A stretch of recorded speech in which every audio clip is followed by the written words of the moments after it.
If you imagine standing on a stage and you've got a microphone and there's thousands of people in the audience and you want to get the people you want to work with, walking up there and saying, you need to color code your scarves, not an amen moment. You walk up there and you say, the weight of your things is crushing. Have you ever not wanted to have people over because you're so afraid they're going to look in your closet? Are you tired of buying things constantly, but you can't seem to get ahead? That's when that woman or that person goes, yes. So instead of giving information, we need to really be talking about transformation. What will be different by working with you? What are those pain points, those symptoms that people are experiencing? That is so much more powerful than color code your closet. You're listening to the Pro Organizer Studio podcast with Melissa Klug and Jen Obermeyer. Thank you so much for joining in. Our mission is to broaden the horizons of savvy business women in the organizing industry by instilling confidence and inspiring authenticity. You'll gain new insight into strategies designed specifically for professional organizers. So now, let's get started.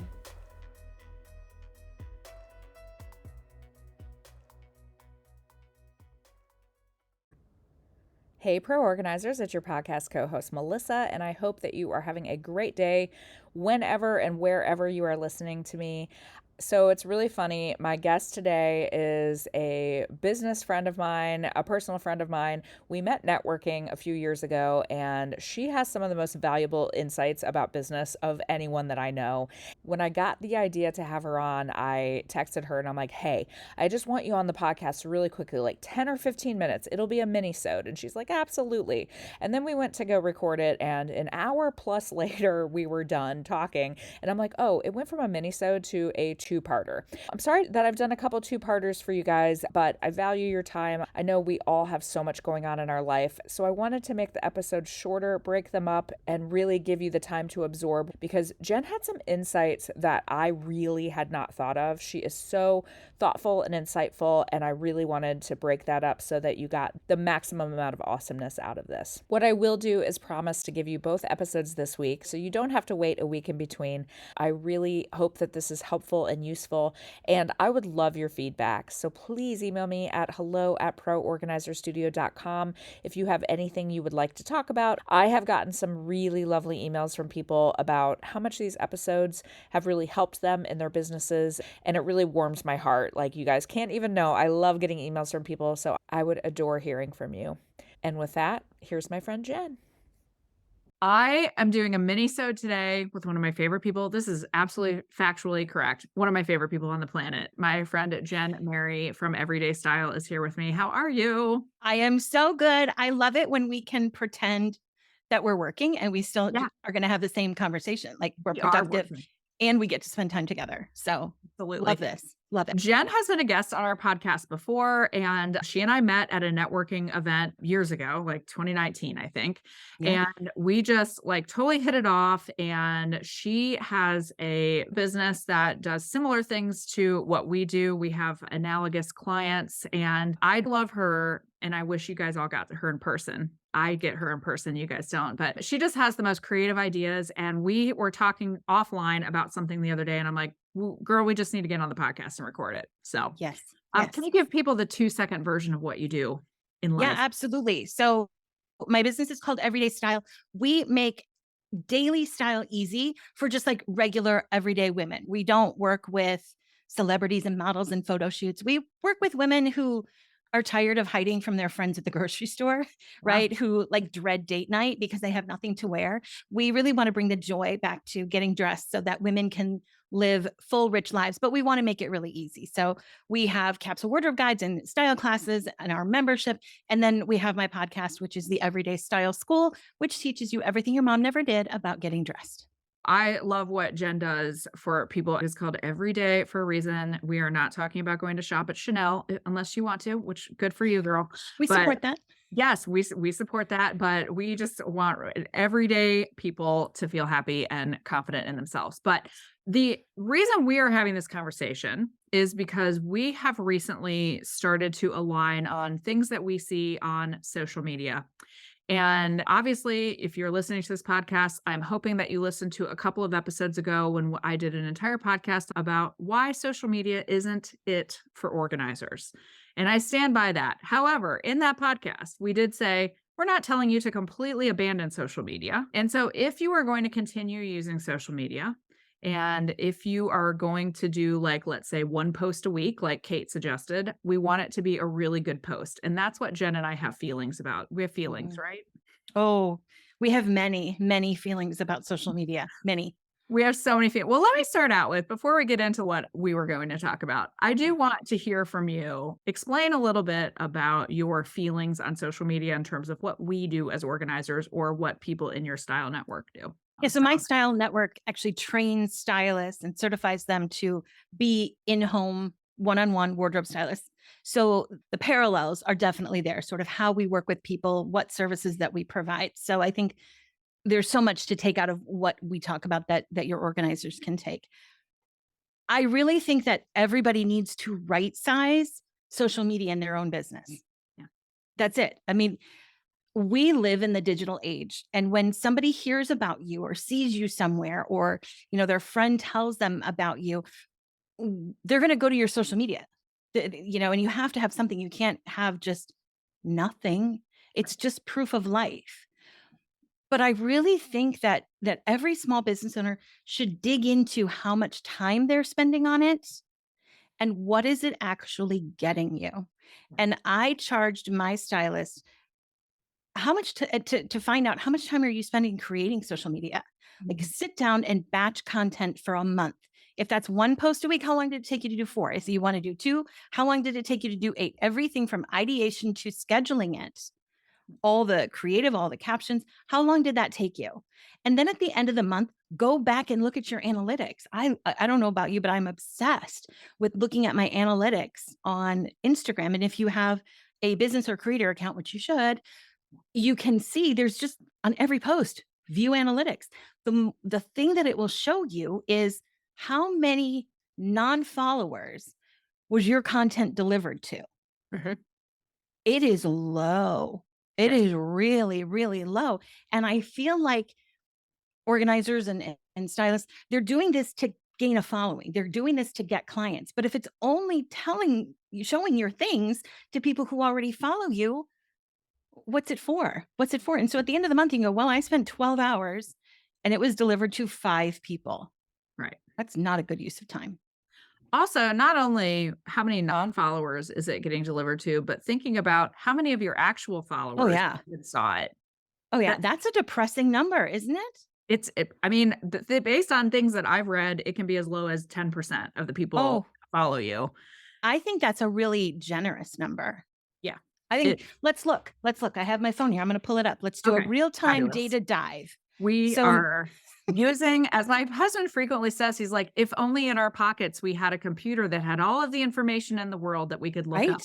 right. So I have, all right. So this post is doing 95% better than my recent post. So this is a good one, right?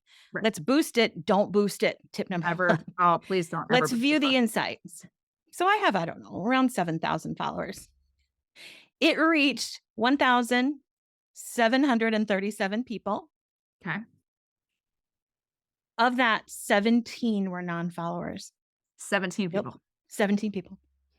Now, luckily, that was like a post I took at Target of my Right. new zebra jacket that I adore. And I put it up with a picture of my dog. But that took me no time to create, but it did take time to schedule and write a caption and all that good stuff for 17 people. Did they even follow me? Did Yes. they take the next step? I don't know. So right And size your social media. again, I would like to point out, and we talked about this in that podcast episode, it also depends on what you do for a living and what you're trying Yes. to sell your followers. Yes. Jen is selling global reach. So she is putting out social media, and theoretically, no matter where you are in the universe, you can buy Jen's product. Yes. If you are an organizer selling in-home, local, regional organizing services, thinking about who you're doing those posts for and who is even going to possibly see it. And if you're spending 2 hours on a reel making it perfect, Yes. versus spending 2 hours doing SEO on your website or working out your Google business profile. That's what we want you to look at. We both want you, all of us want you to look at your data and see what it is actually giving you for the time that you're spending. Absolutely. Absolutely. I made my stylist take a little pledge at the beginning of the year that they were only going to do things that worked. Okay. Because when you start cutting out things that aren't working, you get a lot of time back. So much time. So Yes. much time. So much time. So that's why I wanted to talk to you because we were having a conversation about things that we see as business coaches and that are done with the best of intentions. The people that we work with are just trying, they are trying to do the best thing, but we see things and we're like, ooh, I wish that you would think about that. Is that a fair way to say it? Well, I think we say it a little differently. I think we say, please stop doing Please stop that. doing that. Please just stop doing that. And Trademark. and we say that out of love because again, we want people to do things that work and Yes. stop wasting your time on things that don't. And frankly, a lot of the things that we say, please reconsider that, they're actually hurting you in Yes. your business in the long run. It's not that it's just like neutral, they're hurting you. And Yes. so we want people to stop doing those things. So I would like to submit to the court exhibit A of a thing that I see, and I know you see it in the stylists that you work with. So again, the people that Jen is training to be stylists are in-home, in a lot of cases, Mhm. in-home stylists. So doing the very similar things as organizers. One of the things I see a lot is we see DIY tips all the Yeah. time. So I Yeah. think people feel like I need to tell people how to organize, but in fact, that does the complete opposite. Yeah. So, I assume you see the same thing. I do, and it does the opposite on a lot of levels, actually. I mean, let's just talk about the first thing that you are teaching somebody not to need you. More Right, information you give them. And the reality is you could give them tips all day long, and we both know it's not about the tips, right, right? I actually said to a business consultant the other day, I said, it's not ignorance, it's overwhelm. I know how to do things. It's just I don't have the time. right, So in that respect, you could give them tips all day long and they still wouldn't be able to do it themselves. But what you're giving them is confidence that they could. You're not talking about the fact that that it isn't a lack of knowing how to fold your sweaters or, get rid of papers or whatever it is. They know that. But what you need to be speaking to is the bigger thing of why they need you, why yeah, they need you. And I'm going to get a little deeper than I maybe you thought we were going to talk about. love it. But what's happening on a psychological, the actual brain chemistry level is your brain has to make so many decisions a day, right? It takes in so much information that it is processing things really quickly. And we need to stop the scroll of the brain, right? Just like the graphic, which I know we're going to talk about, stops the scroll of the feed. Your messaging and what you're talking about needs to stop the scroll of the brain from just taking in information. And your brain is like, oh, don't need that. Don't need that. That doesn't affect what I'm cooking for dinner. That doesn't affect what my finances, whatever. We have to interrupt that. Information doesn't interrupt that brain scroll. It just doesn't. What you need to put out there is things that move people, and a messaging person that I work with says she's always looking for the lean in, right? Like when you say something, what do people lean in? What do they lean into? When I was speaking on stage a lot, I would look for the head nods. I would look for them to look to their neighbor and kind of chuckle a little bit. And on social media, I'm looking for the amen, the Yeah. preach sister. Every post you do that can be answered with an amen, preach sister, that is interrupting that brain scroll and it makes people, oh, wait, what? What is she talking about? If you imagine standing on a stage and you've got a microphone or a megaphone and you're talking to people and there's thousands of people in the audience and you want to get the people you want to work with, going up there and saying, there's a sale at Container Store, that's no amen moment. Right. Walking up there and saying, you need to color code your scarves, not an amen moment. You walk up there and you say, the weight of your things is crushing. Have you ever not wanted to have people over because you're so afraid they're going to look in your closet? Yes. Are you embarrassed by what's under your bed currently? Are you tired of buying things constantly, but you can't seem to get ahead? That's when that woman or that person goes, yes, that stops the scroll. So instead of giving information, we need to really be talking about transformation. What will be different by working with you? What are those pain points, those symptoms that people are experiencing? That is so much more powerful than color code your closet, Right. which I inherently disagree with anyway, but that's a different story for another day. When I talk to my stylist about not doing so much informational content, everyone says to me, but they need to know I'm the expert. That's where this comes from, is that we feel like they need to know we're the experts, but our expertise comes from them knowing we understand the problem and we know how to fix it.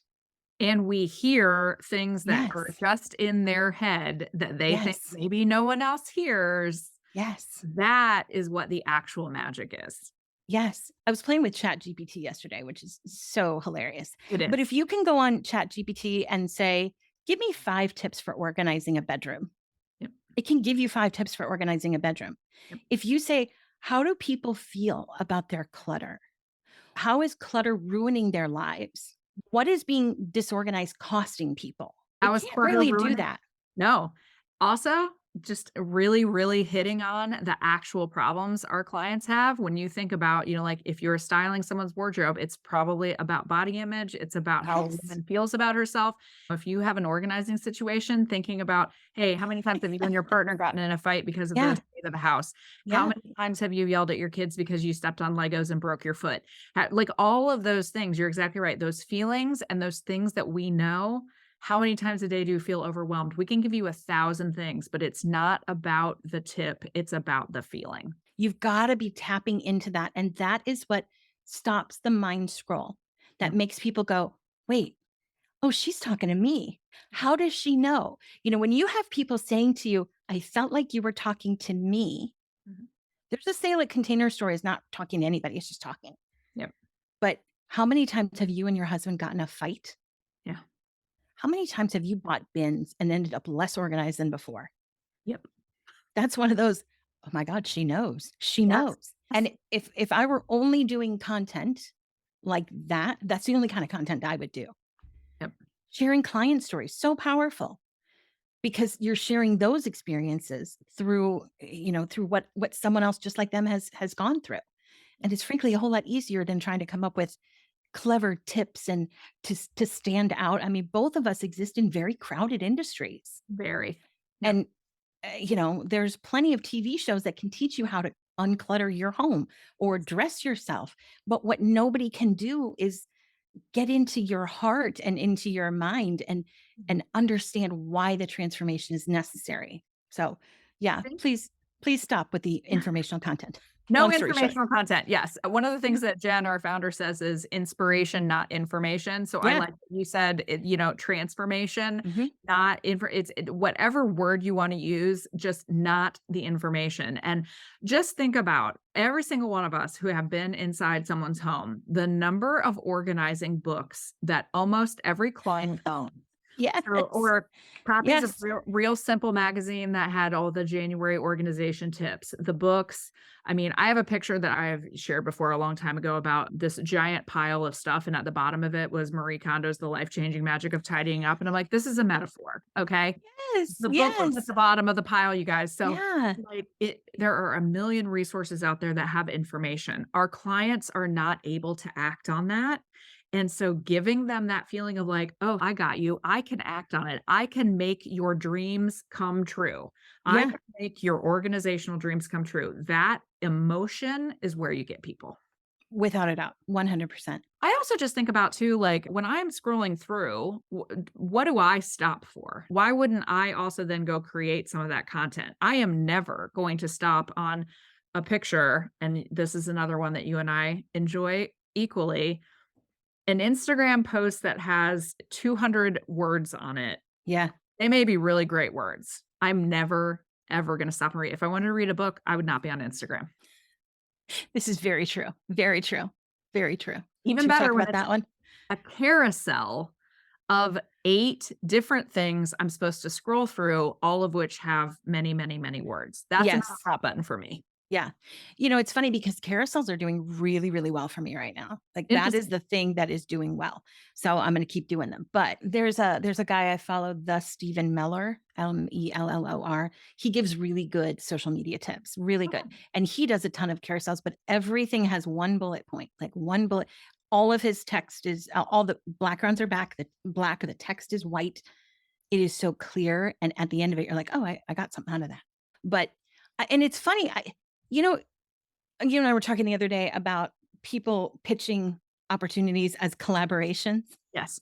That word does not mean what you think it means. Right. But I wonder, like, who is out there right now telling people to do this? There has to be somebody because I've seen it so often. And Yeah. I don't know if there's somebody out there right now telling people to put all the words on an Instagram graphic because so many people I follow, and I've started following a lot more small businesses and local businesses. Is there somebody out there telling people to do this? Because maybe it's always been there, but it seems that people want to put all the ideas, the caption, the all the details of the event, all the ways you can work with them, whatever it is, right there on the graphic. Right.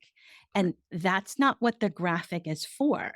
Right. If your message is getting the mind scrolling to stop, the graphic is actually getting the real scroll to stop. Just Right. stop. You could post one fluorescent orange square and it would attract more people than your wall of text. Because it's different. It's It's different and different. unique, and it makes you go, "What's this?" If you look at it from a copywriting perspective, in copywriting, the objective is just to move people to the next thing, right? That's all it is. Just the picture moves people to read the caption. The caption moves people to do whatever it is. Comment, DM you, go to your website, whatever it is. But if you lose them there, you have no opportunity. And I heard something the other day and I was like, oh, this explains it. It was a podcast I was listening to with Nikki Roush. I don't know if you know her. She's really good. But she was talking about cat energy versus dog energy Okay. in sales. Yes. So I don't know if you're cat people or dog people. I am both, but I have dogs. The other day, my dog got out and he actually wanted to leave with the Amazon driver. So and he's pretty new to our house. So I don't know if he's a runner or not, but I'm in the driveway and I'm like, come on, buddy, come on. And I'm getting super hyped up and really excited. If you did that to a cat, Yeah. they would run. Yes. They would They'd be run. like, "I'll show you." I'll show you, right? So Nikki talks about the here kitty kitty language. Okay. Because to call a cat that got out, you would say, here, kitty, kitty, come here, come here. And you would actually get quieter Yeah. and do these little things to entice people. I feel like that caption, the wall of text graphic is all about the dog energy. Like, I want to tell you everything right now. And I'm so excited about it. And this thing is amazing. It's very dog energy. And first of all, I love cat and dog energy. That's hilarious. Yeah. But I also, like, if you really want to take it seriously, I would say what you talked about earlier in terms of I want to show you I'm an expert. I think that's all it's all part of that because I have to dump out every piece of information I have. Yes. So I make sure I feel like I've accomplished something. And that's dog energy. I love that. Yep. Yep. I think a lot of that just stems from imposter syndrome, and there is no way to get over imposter syndrome except to work. Confidence comes from working. Yeah. It comes from experience. It comes from experiencing things and dealing with all different situations and types of clients. And you also have more meaningful stories to share the more you work. Yes. The more you just get out there and do, the more you actually have to say. And you can stop relying on these things to prove to everyone that you're the expert.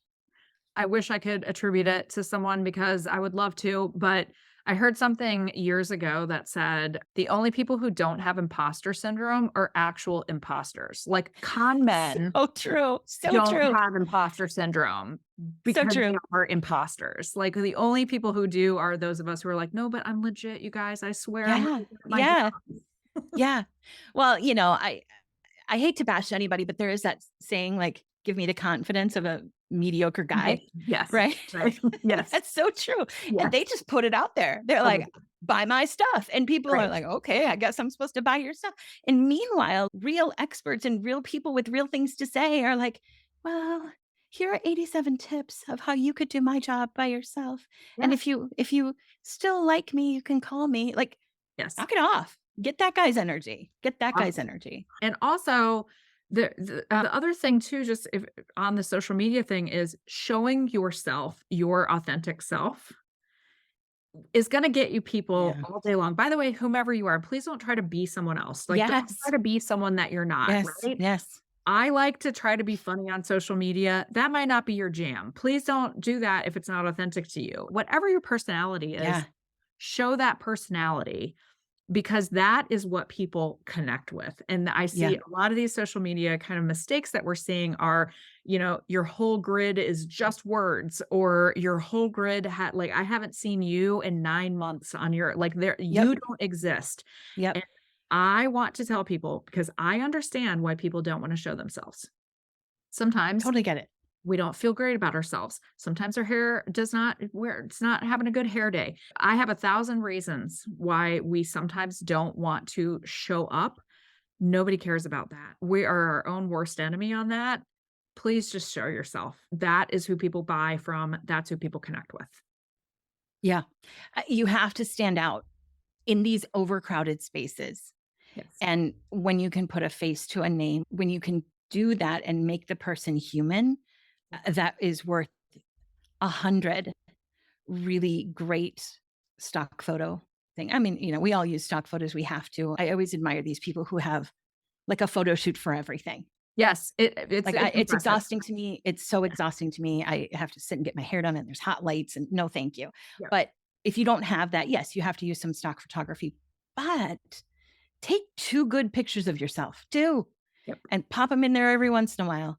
If Yep. you're not, if you're not ready to be dancing on reels all the time, cool, don't do that. But people at least have to see you every now and again. Just Yep. it can't be a generic. You're not a magazine. On your Instagram profile pic, it should be you. If you're a small business, Yes. it needs to be you, not your logo. It has to be a nice, happy, shiny, smiling close-up picture of you. Yes. Yeah. Absolutely. Are there any other things that you have been seeing recently under the please don't do that category? Oh gosh, so much. I think one of the things I see all the time is every post is about, hey, buy my thing. Hey, buy my thing. Buy my Yeah. thing. Sign up, buy my thing, buy my thing. And again, it comes back to this idea that every post has to be a make or break, Yes. right? Like if they don't read it now, they'll never, people know where to find you. They do. They do. But if it's like baskets are on sale at Container Store, hire me. Yeah. There's this disconnect where you're not telling them why it matters or what you can do for them or anything. It's just, hey, buy my thing, buy my thing. And I think we have to remember that business owners and Instagram are inherently at odds, Yes. right? Like my goal is to get you off of Instagram and to buy my thing. Yeah. On my Instagram's website. goal is to keep you on Instagram. So there's Absolutely. always this, and you've got to give Instagram a little bit of what it wants of just inviting people to engage with you, inviting people to, hey, go check out my highlights, keeping people on their platform rather than just buy my thing, buy my thing, buy my thing, buy my thing. You don't make sales off of Instagram, especially in your type of model. Correct. I had one of my stylists, she's like, I got my first client from Instagram. I'm like, oh, cool. Tell me about that. And she said, well, her friend mentioned me to her. Then she went on Instagram and she liked what she saw. So she called me. She didn't get that client You from didn't get a Instagram. client from Instagram. You got a client, you got a referral. Go thank your friend. You Right? got a referral, which is one of the most important places any of us get business. What you got from Instagram was what we say all the time is proof of life. The Yep. person went to your Instagram and said, okay, they look like someone I would Legit. like to spend time with, Yeah. or they look legit, or they look whatever. It was that, okay, I'm confirming that this is a good Yes. decision. Yes. That's different. That is very different. Very different. I think about Instagram growth like pushing a boulder up the hill, Yes. right? I mean, there is a point you get to the hill and then it starts to roll downhill and get easier. And I was following Brock Johnson from Insta Club Hub, and he's talking about this post got me 17,000 followers. Like, girl, if I get like 3, I'm like, look Right, at that. yeah. I'm amazing. This makes you realize other people are in like different stratospheres of Well, what yeah, but this whole business is about Instagram growth. My business is not about social media growth. It's not about that. And so just continuing to give value to the same people who are always following you, pushing that boulder up the hill one person at a time.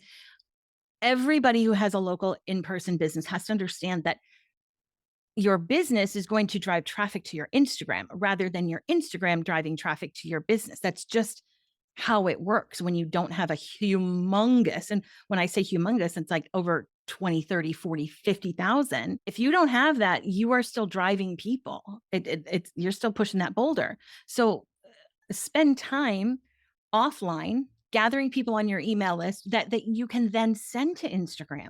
I also know, I mean, I have actual data-driven examples of organizers who do have 20,000 followers who still are not, their clients are coming from Google. Yeah. Their clients are not even with that amount of a following.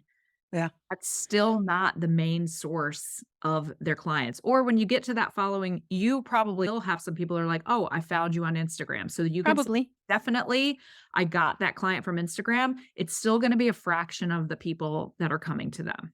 A Without fraction. a doubt. I mean, if you're doing like local in-person stuff, how many of those 20, 30, 40,000 people are in your local area? Right, Probably. I mean, how many of them could even work with you if they wanted to? Then what are you doing it for? right. I think Instagram followers and any social followers, it's such a vanity metric. It is. It's such a Absolutely. vanity. And I know I've told you this story before, but it's still my favorite. I was on a podcast. She invited me to be on her show. And I looked at her Instagram. I'm like, oh my God, her following is huge and mine is tiny. And then I got in my own head about it. And I was like, why would she want me? I'm just this little thing, blah, blah, blah. So we do the podcast. And then, we end recording and we're chit-chatting. Yeah. And she said, my husband tells me if my business doesn't make money this year, I have to quit. And I was like, my Whoa. bills are paid. But yeah, All of my family's bills could be paid. Like, we're yep, fine. We're yep. fine. And then my favorite messaging guy, especially for online businesses, is Brandon Lucero. And he said that when his business had their first $1 million year, he Mhm. had 7,000 Instagram followers. Whose business do you want? Do Yes, you want absolutely. the one I'm with 7,000 followers and $1 million, or 30,000 followers and no bucks? I'm gonna go with the first one. That is one of the biggest misconceptions that we have in general about any sort of social media is like the person who has 20,000 Instagram followers, she must have 2,000 clients a month and a Yes. team of 40 people and she's making $1 million a year. Maybe not. And we associate, because of that vanity metric Yeah. piece, we associate success with that following. And I have done comparisons of, there are people I know in the KonMari universe who are masters, the highest level you can get, which means you have worked with the most number of clients, who have 200 Instagram followers.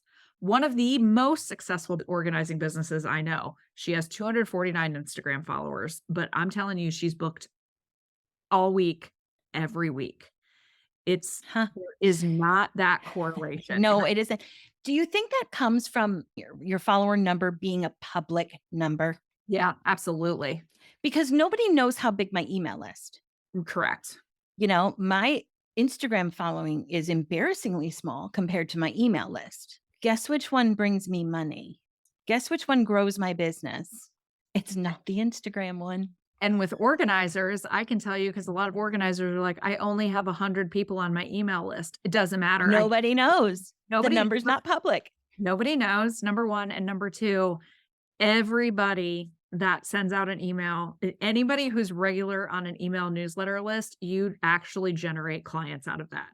Yeah. You can have 20 people on your email list, but someone's Yeah. going to sign up with you. It's not about that number. I do think there's something to that public piece of it. I think it is. Like, if I'm growing my email list, well, that's not fun. No one can see it. Right. Yeah. Let's stop running a public race. Who Yeah. cares?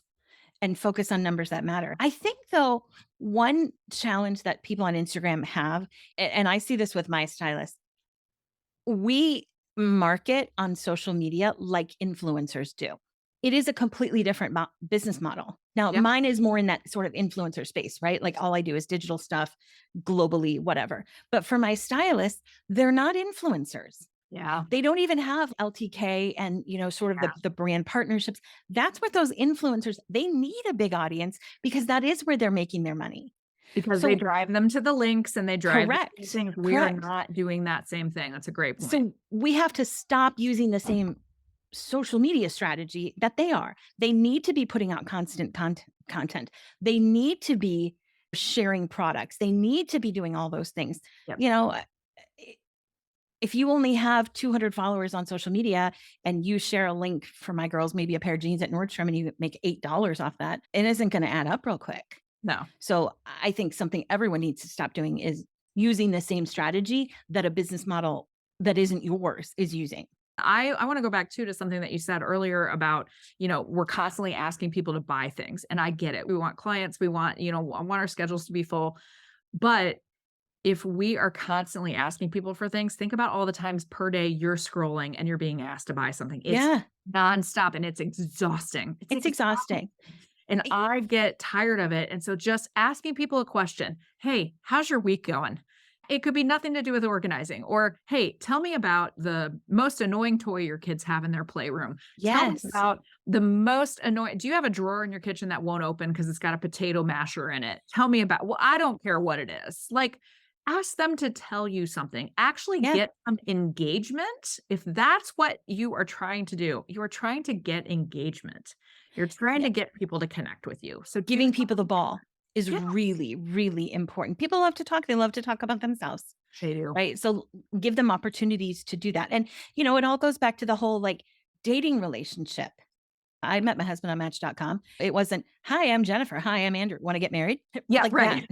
that didn't happen. And when you look at like the client sales cycle, some are very quick. I I was standing on stage doing a presentation, and this woman walks up on stage with me and puts a note on the podium. And I was like, oh my gosh, like, is my underwear showing? Like, what is happening Yeah. here? And I read it and it says, can you go shopping with me after this? That is the quickest Yeah. sales cycle ever, right? Right. She did ask me to get married that day. She did. She absolutely did. And then I had a friend who, for close to 5 years, said, when I lose 10 pounds, I'm going to hire you. Yeah. And I was like, okay, sounds good. That was a 5-year sales cycle. Yep. It was a 5-year dating relationship. Not everybody is going to be right off the jump. Most people are not. And I think if we can just be cool, be a little more cat-like about the whole relationship, you can be in my space as long as you need to figure out if I'm the right person for you without feeling like you're going to be harassed to hire me every time we see each other, every time you see a post, because it is just going to get filed into, no, I don't need an organizer. Unless you have posts that tell people why they need an organizer, Yep. they're never going to get there. Some people will. Some people know it's a problem. Other people need to be told. Also, I think that there is a beauty in there's actually a reverse correlation of when you stop trying so hard. Yes. Things It's the actually cat happen. energy. If you constantly are selling and call me. I am telling you, if you were just chill and acted like you didn't care, that's another dating analogy. Act like you don't care. Yeah. But that's true. That's that sort of desperation. Yeah. Desperation. When you're not asking people to hire you all the time, they think, well, maybe she's busy with other people. Maybe she's just working, living her life. If you're bugging people to hire you every day and giving discounts every day, can we have people stop that? Please don't. Please stop doing that all the time. It reeks of desperation, and no one wants to hire the desperate girl. Okay, thanks, Jen, for that first episode. Stay tuned in a couple of days for the next episode where we are going to go even deeper on a couple of things. And really, we don't talk just about social media. We're talking about your whole business. So we really want you guys to dig into this, and I hope that you have enjoyed it.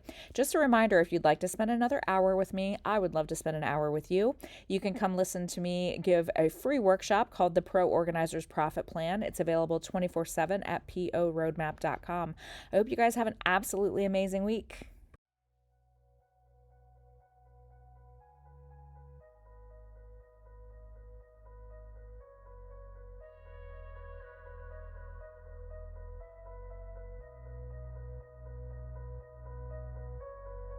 Thank you so much for listening in to the Pro Organizer Studio podcast. If you'd like to get our roadmap for success as a pro organizer, head straight to www.PORoadmap.com.